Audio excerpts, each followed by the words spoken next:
Kam qenë kandidat i parë në Republikën e Shqipërisë që kam kërkuar rinumërim, po jam totalisht i zhgënjur nga kasi dhe nga mënyra se si këta kanë vendosur për me na i quajt neve votat e pavlefshme. Po na shpallin votat pavlefshme në një mënyrë totalisht çuditshme. Është një vendimarrje e kasit, e cila është e pakuptueshme, me sa duket ju kemi prish pushimet dhe janë shqetësuar dhe për këtë arsye për tu hakmarrë ndaj nesh, kanë zgjedhur për me na i quajt votat pavlefshme, kur vullneti i qytetarëve ka qenë totalisht i qartë.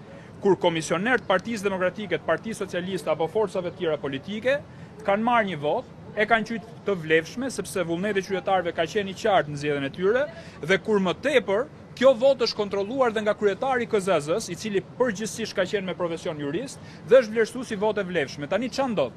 Na del këtu që kandidat caktuar i hiqen 131 vota, 200 vota, nuk e kam fjalën për ata që kanë manipuluar vota. E kam fjalën për ata njerëz që kanë qenë vullneti i tyre shumë i qartë për votën e tyre dhe këta ja quajnë në mënyrë çuditshme votë pavlefshme dhe i bie që ne jemi hajdut votash. Kjo protestë sot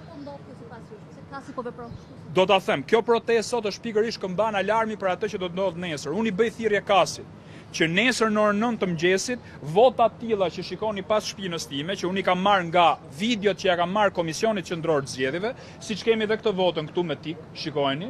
Ajo është një votë, po ja mund ta marr këtu live. Shikoni, kjo është një votë që me standardin e kasit quhet e pavlefshme. Tani le t'ja lejmë publiku ta vlerësoj. Pra shikoni këtu, kjo është një votë për Partinë Demokratike dhe për kandidatin Aulon Kalaja. Me qenë se tiku që ka vendosur qytetari ka dalë jashtë kutisë, atëherë këtu mund kemi vendimarrje të kasit që kjo votë është e pavlefshme.